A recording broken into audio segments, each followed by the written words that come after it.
ধারাবাহিক আলোচনা চলছিল যে বিবাহ একটি ইবাদত, কেবল এই দুনিয়াবি রসুম রেওয়াজ এরকম কিছু না। বিবাহ এই ইবাদত জান্নাত থেকে শুরু হয়েছে, আর এই বিবাহ জান্নাতেও বজায় থাকবে, জান্নাতেও বিবাহ থাকবে। ঈমান আর বিবাহ এই দুইটা জিনিস ছাড়া দুনিয়ার কোনো আমল জান্নাতে থাকবে না। যেতে বললাম মানে ঈমান এটাও জান্নাতে থাকতে হবে, আর জান্নাতে দুনিয়ার কোনো আমল, কোনো ইবাদত নাই, নামাজ নাই, রোজা নাই, হজ নাই, যাকাত নাই, কিছু নাই।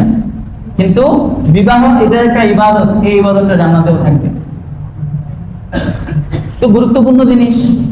তো বিবাহ এমন একটা ইবাদতপূর্ণ জিনিস, কিন্তু আমরা আমাদের কাজে কর্মে এমন কিছু কাজ করি, আমাদের ইবাদতটা আর ইবাদত থাকে না, আমাদের জন্য বিবাহটা গজবে পরিণত হয়।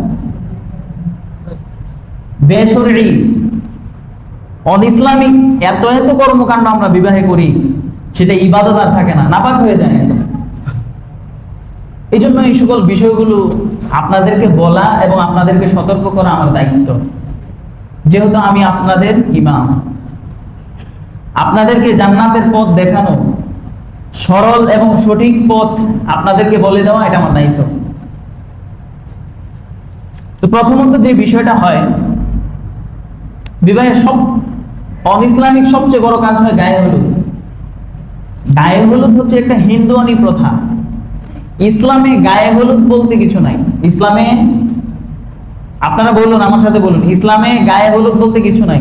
এই বিষয়টা আপনারা জানেন। আচ্ছা, জানার পরেও বিবাহগুলোতে এগুলো কেন হয়?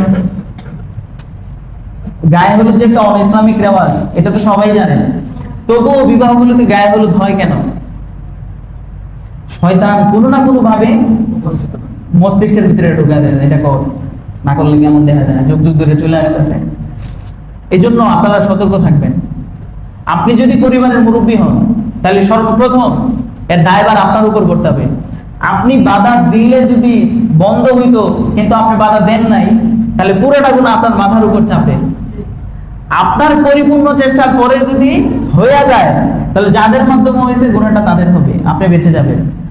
এই জন্য মুসল্লি আগে আগে জানা আসেন, অধিকাংশই মুরব্বী। আপনারা ঘরের হর্তাকর্তা, আপনাদের পরিবারের মূল আপনি। আপনার যদি সেখানে কথা না চলে, আপনার পরিবারে যদি আপনার কর্তৃত্ব না থাকে, তাহলে আপনি কিসের মুরব্বী? বুঝাতে পারলাম না মনে হয়। আপনি যদি, আপনার পরিবার যদি আপনার কথা না মানে, তাহলে আপনি কিসের বাড়ির মুরব্বী হলেন কিভাবে? এই জন্য বিবাহগুলোতে যে গায়ে হলুদ হয়, বুঝা গেল আপনি মনে হয় আপনার পুরো চেষ্টায় বাধাটা দেন নাই। যদি সত্যিকার অর্থে পরিপূর্ণভাবে বাধা দিতেন, তাহলে হয়তো আর এগুলো হতো না। এই জন্য আমরা চেষ্টা করব বিবাহের মধ্যে যেন হিন্দুয়ানি গায়ে হলুদ নামক এই প্রথাটা আর না থাকে। আমরা পরিপূর্ণভাবে এটাকে দমন করার চেষ্টা করব তো ইনশাআল্লাহ। আল্লাহ পাক আমাদের সবাইকে হিন্দুয়ানি এই প্রথা থেকে হেফাজত করুন। আমিন। দ্বিতীয় কথা হচ্ছে, গায়ে হলুদের সময়ে সবচেয়ে বেশি যে জিনিসটা হয়, সেটা হচ্ছে গান বাদ্য। গান, হিন্দি, ইংলিশ, মানে এত ধরনের গান তারা অ্যাক্সিডেন্টে সাউন্ড বক্স এনে বাজায়। তো বিবাহ তো একটা ইবাদত, তারপরে গান শুনে তো ইবাদতকে নষ্ট করে দিতেছেন। আল গিনা ইউবিতুন নিফাক, গান মানুষের অন্তরে মুনাফিকি সৃষ্টি করে। গান মানুষ অন্তরকে ধ্বংস করে দেয়। এই জন্য যারা বেশি বেশি গান শোনে, তারা কখনো মুনাজাত ধরে আল্লাহর সামনে চোখের পানি ফেলতে পারে না, কারণ অন্তরটা তখন নষ্ট হয়ে যায়। এই জন্য খুব সাবধান। নিজের অন্তরকে নষ্ট করে ফেললে আর ভালো কাজ করতে মন চাইবে না, নামাজে মন বসবে না, ভালো কাজ করতে মন চাইবে না। এর জন্য গান একটা ভয়াবহ খারাপ জিনিস। এই জন্য বিবাহগুলো থেকে যথাসম্ভব গান ধরে রাখবেন, গান বাদ্য বিবাহের মধ্যে বাজাবেন না। বেপর্দা এত বেশি হয় বলার বাহিরে, পর্দার কথা চিন্তাই থাকে না। নামাজ যেমন ফরজ, রোজা যেমন ফরজ, শরীয়তের অন্যান্য ফরজ বিধানগুলো যেমন ফরজ, পর্দা করা এটাও ফরজ। পর্দা যে ফরজ, এই বিষয়টা আমরা ভুলেই গেছি। আমি কেন এখানে মহিলাদের সাথে দেখা দেই না, উপর থেকে মহিলারা আসে, নিচে হুজুরকে ডাকে, এটা নিয়েও অনেকের মন খারাপ। আরে এটা তো ফরজ, আপনার সামনে আমার যাওয়া জায়েজ নাই। আপনার মসজিদের ইমাম সাহেব যদি ফরজ লঙ্ঘন করে, তো তাহলে কার কাছে নামাজ পড়বেন আপনারা? এর জন্য ইমাম সাহেবকে তো অন্তত পর্দায় চলতে হবে। আপনারা যদি ইমাম সাহেবকে পর্দায় চলতে না দেন তাহলে তো সমস্যা।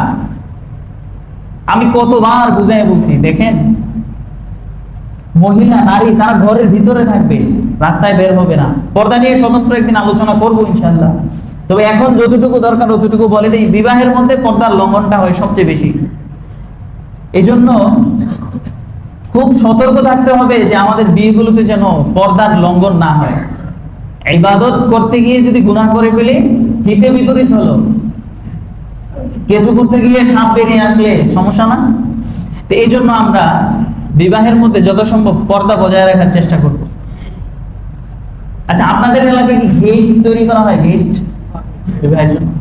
আচ্ছা, গেটে যে জামাইকে ধরে, এইটাও একটা হিন্দুয়ানি প্রথা। এটা দেখতেও তো বিশ্রী দেখা যায়। আপনার বাড়িতে দাওয়াত দিচ্ছেন, সে সম্মানের সহিত দাওয়াত গ্রহণ করছে, আসছে, আপনি তাকে কেন গেটে আটকাবেন?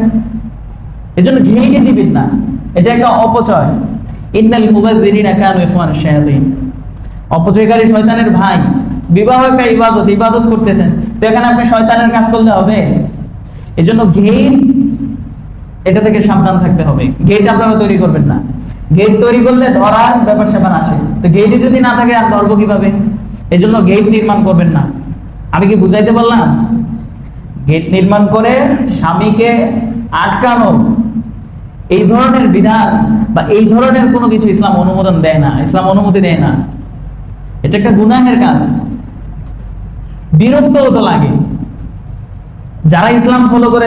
আমরা আলহামদুলিল্লাহ দেখি না এই ধরনের কিছু। ইসলাম মানলে সুবিধা, ঠিক আছে? গেট এটা আপনারা করবেন না ইনশাআল্লাহ। আর গেট করলেও জামাইকে কখনো গেটে আটকাবেন না। বুঝাইতে পারলাম? জামাইকে গেটে আটকানো কি নাই, জায়েজ নাই। আচ্ছা, খাবারের আয়োজনের, আচ্ছা ও গেটে আবার টাকা দেওয়ার ব্যাপার সবার থাকে। আরে খুঁজা টাকা নেই জামা থেকে, এটা কি লজ্জা না? আর হলো জামাইকে ধরা তো নিষেধ, টাকা নেওয়াও নিষেধ, এটাও জায়েজ নেই। হ্যাঁ, ও গেট বানানোর আগে টাকা নেই, এটা তো আমরা চিন্তাই করতে পারি না, আমার তো এটা জানাই নেই। দেখছেন, এগুলো সব গর্হিত কাজ, অন্যায় কাজ, এগুলো জায়েজ নেই। ঠিক আছে, তারপর আসতেছি সামনে। খাবারের আয়োজন করে বিয়ের অনুষ্ঠানে, তো খাবারের আয়োজনের একটা ব্যাপার স্যাপার হলো কি, খাবারের আয়োজন করা ভালো, কিন্তু এই খাবারের আয়োজন মেয়ের বাড়িতে নয়, এটা করবেন ছেলে। ওলিমা বলা হয় যেটাকে, এটাকে ছেলে যেটাকে করে এটাকে কি বলা হয়? ওলিমা। ছেলের বাড়ি থেকে মেয়ের ফ্যামিলিকে বইলা তার ফ্যামিলির বাইরে অতিরিক্ত লোক খাওয়ানো, এটা সম্পূর্ণ নিষেধ, না জায়েজ। আপনার আরে মেয়ে, আমার মেয়ে, তো ছেলে বলে না আমাদের 50 জন লোক খাওয়াতে হবে, এটা কোনোভাবে ইসলাম অনুমোদন দেয় না। আপনি কার খাবারটা খাওয়াবেন? আপনার খাওয়াইতে মন চাইলে নিজের বাড়িতে অনুষ্ঠান করে খাওয়ান, শ্বশুর বাড়িতে নিজের ফ্যামিলির লোক নিয়ে খাওয়াবেন, এই অনুমতি আপনাকে ইসলাম দেয় নাই। বাবা কষ্ট করে মেয়েটাকে বড় করছে, এটাই তো অনেক, আবার খরচ করে বিয়ে দিবে মেয়েকে। এই জন্যই বহু ফ্যামিলির মেয়েদেরকে বাবা বিবাহ দিতে গিয়ে হিমশিম খায়, লক্ষ লক্ষ টাকা ঋণ হয়ে যায়, শুধু আমাদের এই অসামাজিকতার কারণে। সমাজে যেটা চলছে এটা সামাজিকতা না, এটা অসামাজিকতা। একটা মেয়ে বিবাহ দিয়েছিল, ব্যাংক থেকে লোন এনে সারা জীবন মুখ পর্যন্ত এই লোন নিয়ে তাকে মৃত্যুবরণ করতে হয়, ওই ঋণের বোঝাটা রয়েই যায়, আর শেষ হয় না। মেয়ে বিবাহ দিতে নামতে পারে না, আর বিয়ে দিতে গেলেই তো এখন খরচ। অথচ শরীয়ত পদ্ধতি অনুযায়ী মেয়ের ফ্যামিলি, মেয়ের পিতামাতার কোনো খরচই নেই, শরীয়ত তাদের কোনো খরচই রাখে নাই। মেয়েকে আপনি আসবেন, বিয়ে করবেন, বাস এতটুকুই। আর আপনার ফ্যামিলি যারা ঘরের, একান্তই আপনার বাবা মা ভাই বোন আত্মীয়, মানে খুব আপনার ফ্যামিলির একান্ত যারা, তাদেরকে খাওয়াবে। কিন্তু এর বাহিরে আপনার মহল্লার লোক, আপনার প্রতিবেশী, আপনার দূরের বন্ধু, তাদেরকে খাওয়ানো শ্বশুর বাড়িতে নিয়ে, এটা জায়েজ নাই, এটা করবেন না। মেয়ের ফ্যামিলির উপর প্রেশার ক্রিয়েট করা, চাপ প্রয়োগ করা, এগুলো কোনোভাবেই জায়েজ নাই। আমাদেরকে আল্লাহ পাক এ ধরনের নোংরা কাজ থেকে হেফাজত করুক। শ্বশুর বাড়ির সম্পদের লোভ থেকে আল্লাহ আমাদেরকে হেফাজত করুক। শ্বশুর বাড়ির খাবারের লোভ থেকে হেফাজত করুক। আচ্ছা, এখন তো গেল যে শ্বশুর বাড়ির খাবারের বিষয়টা। এখন খাবারের পরে সবচেয়ে জঘন্য যে বিষয়টা, টেবিল নিয়ে বসে থাকে। আর তো আপনি খাওয়াইছেন কিনে লেগে যদি টাকা এনেন, এমন মানে চোখেই পড়ে না যে টাকা নেয় না, খুব কম, হাতে গোনা দুই একটা। যেই যত সামনে রাকাতের মুসল্লি, 5 ওয়াক্ত নামাজ পড়ে, তাহাজ্জুদ পড়ে মাশাআল্লাহ, কিন্তু ছেলের বিয়েতে অনুষ্ঠানের শেষে টেবিল নিয়ে বসায় দিছে, টাকা নিতেছে। এটা তো নিয়ম না। আবার এখানে আরো অনেক কিছু নিয়ম আছে, যে দাওয়াত কাদেরকে দেয়, তাকে যারা যারা দাওয়াত দিয়েছিল, সে যেখানে যেখানে টাকা দিয়ে এসছে তাদেরকে দাওয়াত দেয়। যে ওখানে তো 5,000 দিয়েছি, তাহলে ওরে দাওয়াত দিলে ওই 5,000 টাকা আসবো। এখন ওখানে আমি 2,000 টাকা দিয়ে আসছি, যদি ওখানে দাওয়াত দেই তাহলে ওই 2,000 টাকা এখন আবার আমাকে শোধ করে দিয়ে যাবে। আবার উনিও সেই সমস্ত জায়গায় দাওয়াত পায় যেখানে যেখানে উনি মানে ওনার বাড়িতে টাকা দিয়ে গেছিল, মানে ওনার বাড়িতে 2,000 টাকা দিয়ে গেছে একজন, তো ওনার মেয়ের বিয়েতে ওনাকে দাওয়াত দিছে, ওই 2,000 টাকা দিয়ে আসবে। তো এই যে একটা বদরসম, এটাই কোথাও আছে আদৌ? কে এগুলো আবিষ্কার করলো? কে এগুলো দুনিয়ায় আনলো? কে আনলো? শয়তান। ভালো মানুষ ইসলাম ধর্মে এই ধরনের কোনো কিছু নাই তো। তো আপনারা না সবকিছু হুজুরদের সাথে পরামর্শ করে করেন, ইসলাম মাইনা চলার চেষ্টা করেন। চেষ্টাই যদি করেন, এগুলো সব হুজুরকে জিজ্ঞেস করতে পারেন না। এটা জিজ্ঞাসা, হুজুর নামাজ রোজা কোনটা রাখবো, হুজুর মুহররমের রোজাটা কবে, হুজুর এই আশুরার রোজা কবে, হুজুর জিলহজের রোজাগুলো কিভাবে রাখবো, হুজুর সোমবার বৃহস্পতিবার কিভাবে রোজা রাখবো, হুজুর নফলের নিয়মটা কিভাবে বাঁধবো, এগুলো জিজ্ঞা। কিন্তু বিয়েতে যে এই ধরনের অনইসলামিক কাজগুলো হয়, এগুলো তো কখনো জিজ্ঞেস করেন না। কেউ আমাকে তো এই পর্যন্ত কেউ জিজ্ঞাসা নাই। ওই জিজ্ঞাসা কি লাগে, এগুলো জানে যে না জায়েজ নিষেধ, কিন্তু তবুও করে। তো এগুলো কি বাদ দেওয়া দরকার না?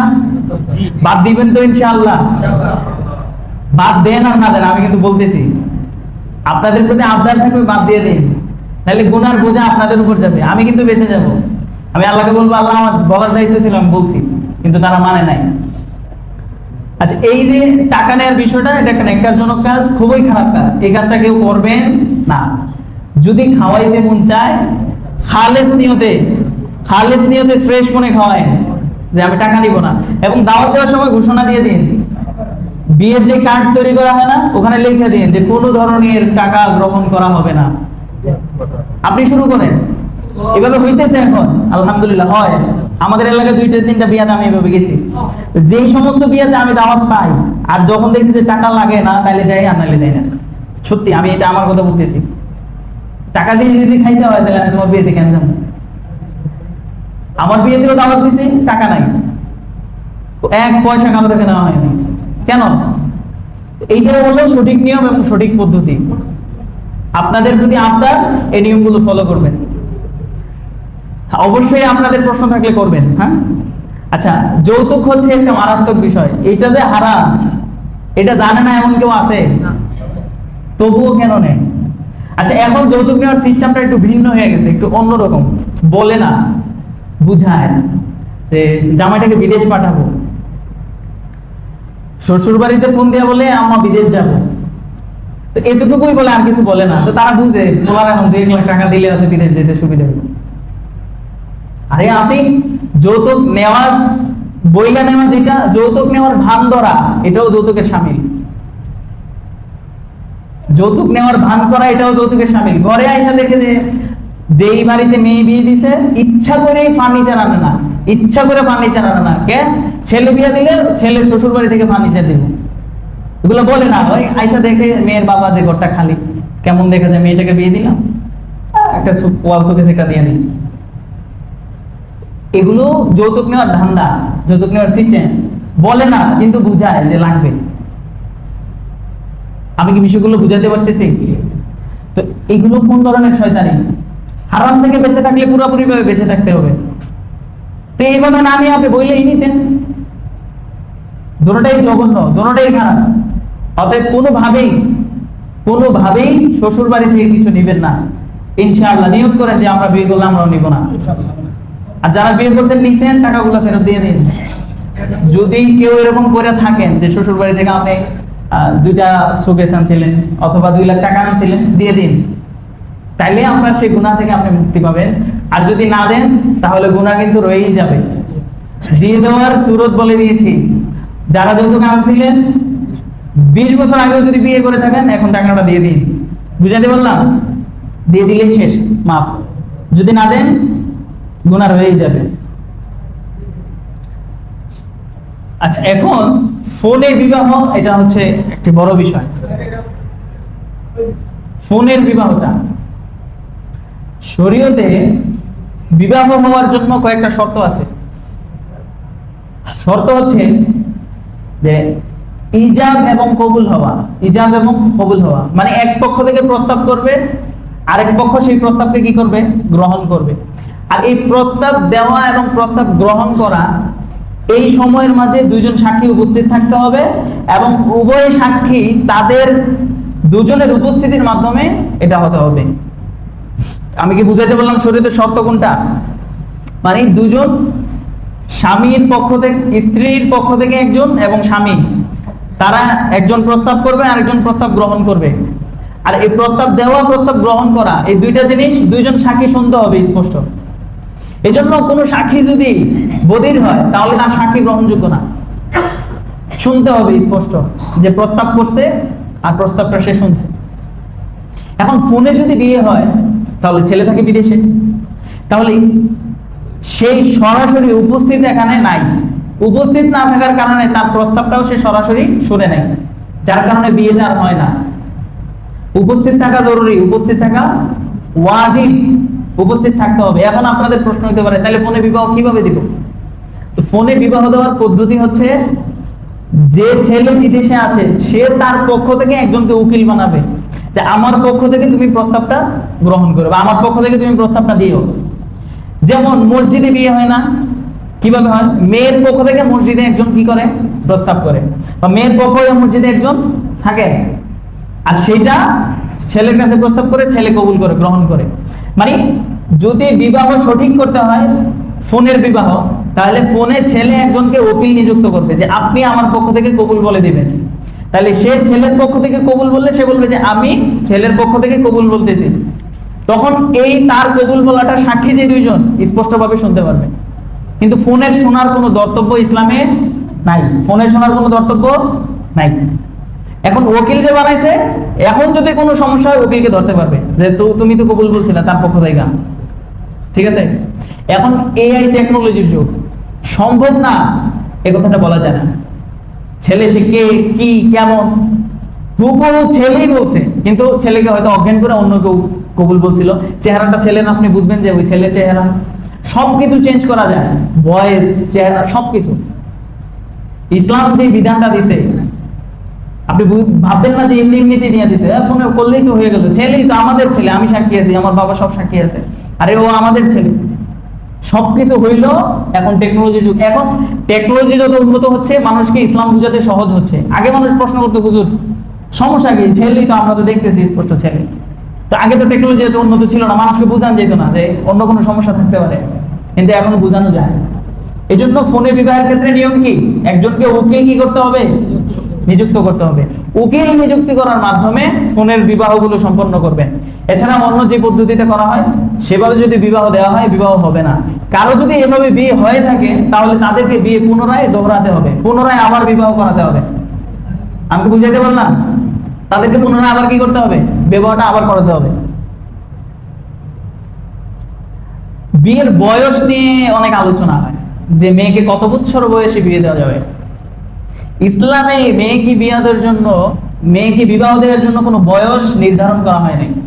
মেয়ে যদি নাবালেগ থাকে তাহলে তার বাবা চাইলে তার মেয়েকে যে কোনো জায়গায় বিয়ে দিতে পারেন, কিন্তু মেয়ে যখন বালেগা হবে। আচ্ছা, বিয়ে দেওয়া এক জিনিস, বিয়ে দেওয়া এক জিনিস, শ্বশুর বাড়িতে গিয়ে সংসার করা, স্বামীর সাথে থাকা, এটা আরেক জিনিস। স্বামীর সাথে থাকতে পারবে কবে? এটার জন্য বয়সের প্রয়োজন আছে। বাচ্চা কত বছর বয়সে নিতে পারবে? এটার জন্য বয়সের প্রয়োজন আছে। কিন্তু বিয়ে এখন হয়ে 10 বছর পরে উঠায় নিলে কোনো সমস্যা নাই। এই জন্য বিয়ের জন্য বয়স নির্ধারণ করে নাই। বয়স আছে কিসের জন্য? অন্য ব্যাপারগুলোর জন্য। আমি কি বুঝাইতে বললাম? মানে বলে না বাল্য বিবাহ, এটা সেটা। বাল্য বিবাহ ইসলামে না, ইসলামে বাল্য বিবাহ জায়েজ আছে, কিন্তু উঠায় নেওয়াটা সেটা হচ্ছে সমস্যা। এই মেয়ের সাথে, এই মেয়ে তার স্বামীর সাথে সংসার করা সেটা হচ্ছে সমস্যা। আপনারা সেটার বিরুদ্ধে আচরণ করেন, তাহলে অবৈধ যে প্রেমগুলো, এগুলো থেকে মানুষ বেঁচে যেতে পারবে। বুঝছেন কথাগুলো? হয়তো বুঝতেছেন না।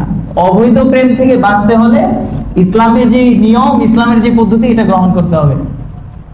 বিয়ের জন্য কোনো বয়সসীমা নির্ধারিত করা যাবে না। উঠায় নেওয়ার জন্য অথবা স্বামীর সংসার করার জন্য, সেটার জন্য আপনি বয়স নির্ধারণ করেন, কোনো সমস্যা নাই। বুঝতে পারছেন ব্যাপারটা? একাধিক বিয়ে, একাধিক বিয়ের কথা অনেকে বলে, একাধিক বিয়ে কি? একাধিক বিয়ে আসলে সুন্নত, ফরজ, ওয়াজিব এ ধরনের তেমন কিছুই না। দেখুন, একটা বিবাহ করলে, সে একটা বিবাহ করার পর দ্বিতীয় বিবাহ যখন সে করতে যাবে, একটা বিবাহের জন্য যেমন শর্ত শারায়েত আছে, নাফকা, সুকনা, স্ত্রীর খরচাদি, ভরণ পোষণ সবকিছু দিতে হবে, তার বাসস্থানের ব্যবস্থা করতে হবে, এরকম সবগুলো, এর চেয়েও বেশি শর্ত দ্বিতীয় বিবাহের জন্য। দ্বিতীয় বিবাহ করতে হলে আপনি দ্বিতীয় স্ত্রীকে ওই পরিমাণ সময়, যে পরিমাণ সময় প্রথম স্ত্রীর সাথে কাটান, ওই পরিমাণ সময় দ্বিতীয় স্ত্রীর সাথেও কাটাতে হবে। আপনার ওই পরিমাণ সামর্থ্য থাকতে হবে। আপনি দ্বিতীয় স্ত্রীকেও সমান সমান সবকিছু, তার নিত্য প্রয়োজনীয় সব প্রয়োজন পূরণ করতে হবে। এই সব শর্ত যদি কেউ পূরণ করতে পারে, ইনসাফ বজায় রাখার শর্ত যদি পূরণ করতে পারে, তখন সে দ্বিতীয় বিবাহ করতে পারবে, এর আগে না। আপনি কেউ প্রথম স্ত্রীর সাথে 1 সপ্তাহ থাকলো, দ্বিতীয় স্ত্রীর সাথে সে 2 সপ্তাহ থাকলো, এটা হারাম। এটা কি? হারাম, গুনাহ, কবিরা গুনাহ। কোরা বন্টন করতেই হবে, অবশ্যই কোরা বন্টন করতে হবে। কোরা বলা হয় মানে স্ত্রী প্রথম জনের সাথে যদি 1 দিন থাকা হয়, দ্বিতীয় জনের সাথে 1 দিনই থাকতে হবে, দ্বিতীয় জনের সাথে 2 দিন থাকার অনুমতি নেই। তো এই ধরনের শরীয়ী নিয়ম কানুন বজায় রেখে কয়জন দ্বিতীয় বিবাহ করে? পরে কেউ ওইভাবে দেখা যায় দ্বিতীয় বিবাহ করার পর প্রথম স্ত্রীকে ভুলে যায়। এই আপনাকে, তাইলে তো আপনার জন্য দ্বিতীয় বিবাহ করা হারাম। এমন লোকের জন্য দ্বিতীয় বিবাহ কি নাই? জায়েজ নাই। দ্বিতীয় বিবাহ করার আগে 100 বার ভেবে তারপরে করতে হবে। এমনি এমনিতেই করা ফেললেই হবে না, শরীর সব নিয়ম কানুন জেনে তারপর করতে হবে। ইমাম সাহেবকে গিয়ে জিজ্ঞেস করতে হবে, হুজুর আমার এই সমস্যা, আমার ঢাকাতে একটা বাড়ি, আমার এলাকাতে দেশের বাড়িতে বাবা মা আছে, শহরে একজনকে নিয়ে থাকতে হবে, এলাকাতে একজনকে নিয়ে মা বাবা খেদমতের জন্য একজন রাখতে হবে, কি করব? তখন আপনাকে আমি বলে দিব যে 2 মাস করে রাখেন, অথবা 1 বছর করে। একজন 1 বছর ঢাকাতে থাকবেন, আরেকজন 1 বছর বাড়িতে থাকবেন, আরেকজন স্ত্রী 1 বছর ঢাকাতে থাকবেন, আরেকজন স্ত্রী আরেক বছর বাড়িতে থাকবেন। ভাগ করে নিতে হবে, সমান ভাগ, কাউকে একটু বেশি, কাউকে একটু কম। এই জুলুম হলে হাদিস শরীফে এসেছে, হাসরের ময়দানে সে তার 1 পাশ প্যারালাইসিস অবস্থায় সে উত্থিত হবে, 1 পাশ অচল হয়ে যাবে। কি ভয়ঙ্কর কথা! আমি কি বুঝাতে পারতেছি? খুব মারাত্মক কথা। আচ্ছা, আরেকটা সমস্যা হয় উকিল বাবা। ঠিক আছে, দেখুন ইসলামে উকিল বাপ বলতে কিছু নাই। আমার কোনো উকিল বাপ নাই। বিবাহের ক্ষেত্রে অনেকে উকিল বাবা নির্ধারণ করে। উকিল বাবা যে আপনার স্ত্রীকে দেখবে, তার জন্য তো দেখা হারাম। কিন্তু সমাজে দেখা যায় মেয়েটা যাকে বিবাহ করেছে, ওই মেয়েটা উকিল বাবাকে গিয়ে বাবা ডাকে। কেন আপনি তাকে বাবা ডাকবেন? সে কি হয়? কিচ্ছু না, এই ধরনের কোনো সম্পর্ক ইসলামে নাই। এই যে উকিল বাপ বলতে কিছু, আর আমার সাথে বলেন না, অবাক হচ্ছেন নাকি? উকিল বাপ বলতে কিছু নাই ইসলামে। উকিল বাপ বানাবেন না, উকিল বাপ নাই। উকিল বাপের সাথে দেখা দেওয়া হারাম। আপনার স্ত্রী আপনার উকিল বাপের সাথে দেখা দেওয়া কি হারাম, দেখা দিতে পারবে না। বিষয়গুলো মাথায় রেখেন। আচ্ছা, আরেকটা সমস্যা, মোহর বাড়ায় ধরে 10 লাখ 15 লাখ টাকা কাবিন। কেন? যাতে কাবিনের ভয়ে মেয়েটাকে না ছাড়ে। আর কাবিন কি মেয়েটাকে বাদ দিব? মোহরটা তো আদায় করতে হবে।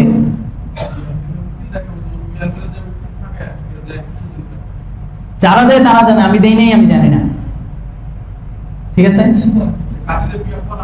হ্যাঁ, কার হাতে ধরে বিয়ে করায়? বিয়ে করাইতে হলে হাতে ধরা লাগে এমনও কোনো নিয়ম নাই। মানে এই তো যেটা হয়েছে সেটা নিয়মের বাহিরে হয়েছে, কিন্তু শরীয়ী নিয়ম যেটা, সেটা হলো প্রস্তাব করবে, প্রস্তাব গ্রহণ করবে। আরে আরে হয়েছে দেখেই তো আমি বলতেছি, যেটা হয়েছে আমি সেগুলোই বলতেছি। এখানে আমি যতগুলো কথা বলছি, এই যে মনোযোগ দিয়ে শুনেন, এখানে আমি যতগুলো কথা বলছি একটা বিষয় এমন নাই যেটা যুগ যুগ ধরে চলে আসতেছে না, সবগুলোই চলে আসতেছে। এখানে যতগুলো বিষয় বলছি সবগুলো বিষয় যুগ যুগ ধরে চলে আসতেছে, কিন্তু একটা বিষয়ও ইসলামে নাই। সবগুলো ইসলাম পরিপন্থী কাজ। যেটা ইসলাম পরিপন্থী কাজ এই ব্যাপারে সতর্ক করা আমার দায়িত্ব। আপনারা মানলে মানেন, না মানলে নাই। এটা সঠিক কথা এবং সত্য কথা যেগুলো বলছি, এগুলোর একটাও এমন না যে এগুলো মানুষ জানে না। এগুলো সব যুগ যুগ ধরে চলে আসতেছে, অতীত থেকে একদম অনেক আগ থেকে চলে আসতেছে। সবার ক্ষেত্রে এগুলো ঘটছে, কিন্তু সবার ক্ষেত্রে না। যদি পুরো পৃথিবীও কোরআনের বিরুদ্ধে কাজ করে আর কোরআন এবং ইসলামে এটা না থাকে, তাহলে সারা দুনিয়া এক পক্ষ পেল কোরআন সত্য, আবার কোরআনে আছে কোরআনে নাই, পুরো পৃথিবীর মানুষ কোরআনে আছে, পুরো পৃথিবীর মানুষ এটার বিপক্ষে, তবুও ইসলামের কিছু যায় আসে না। সারা পৃথিবীর মানুষ মিলে যদি ফজরের ওয়াক্তের নামাজকে বাদ দেওয়ার চেষ্টা করে, হবে? ইসলামে থাকলে সেটা মানুষ যদি করেও, ইসলামে না থাকলে সেটা মানুষ যদি করেও, সেটা কি ইসলাম হয়ে যাবে? তাইলে আপনারা বুঝেন না কেন? আমি তো এখানে একটা বিষয় এমন বলি নাই যেটা মানুষ করে না, সবগুলো মানুষ করে, এই জন্যই বলতেছি। মানুষের মাঝে হয় এই জন্য বলতেছি, মানুষ এগুলো ভুল করতেছে এই জন্যই আপনাদেরকে সতর্ক করার জন্য আমি এগুলো বলছি। নাহলে তো এই বয়ান করার দরকারই ছিল না। যদি আপনাদের মাঝে এগুলো না থাকতে বলার প্রয়োজন ছিল? আছে বিদায় আমি বলতেছি এবং বলে দিয়েছি। আপনারা যদি মানেন তাহলে ইসলাম অনুযায়ী চলতে পারলেন, যদি না মানেন ইসলামের বিরুদ্ধে গিয়ে কাজ করলেন, সমস্যা কি? আপনার অপরাধ হবে, আপনার গুনাহ হবে, আমার বলার দায়িত্ব আমি বলছি, আমি আল্লাহর কাছ থেকে মাপ পেয়ে যাবো।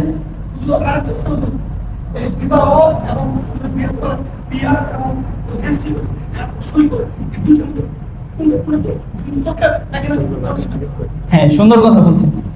দেখুন, মৌখিকভাবে বিবাহ হলে এটা হয়ে যায়, কিন্তু তবুও রাষ্ট্রীয় কার্যক্রমের একটা ব্যাপার স্যাপার আছে। আপনি যদি বিয়ে করে পালায়া যান, তখন আপনার এই দায়ভার নিবে কে? এই জন্য রাষ্ট্র প্রত্যেকটা জিনিসকে একটা শৃঙ্খলার ভিতরে আবদ্ধ করে। যেমন 17 এবং 18 নং ধারা, 18 এবং 19 নং ধারা, ওই ধারাতে স্ত্রীকে তালাক প্রদানের একটা বিষয় আছে।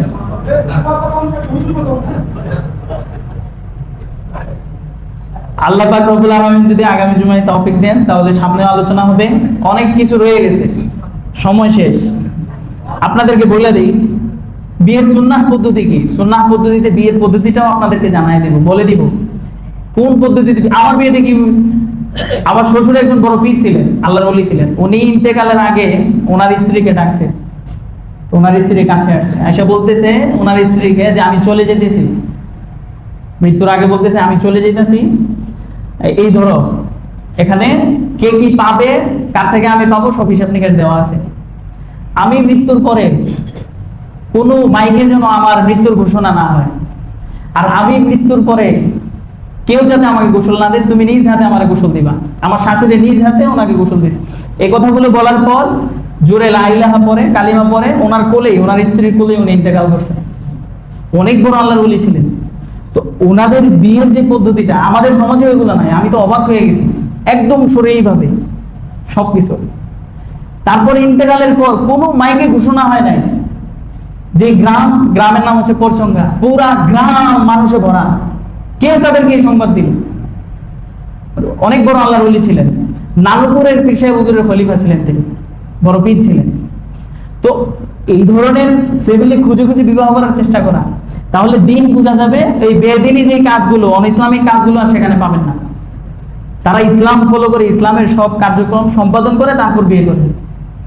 এই জন্য অনেক বিষয় আছে আপনাদেরকে এখনো বলতে পারি নাই।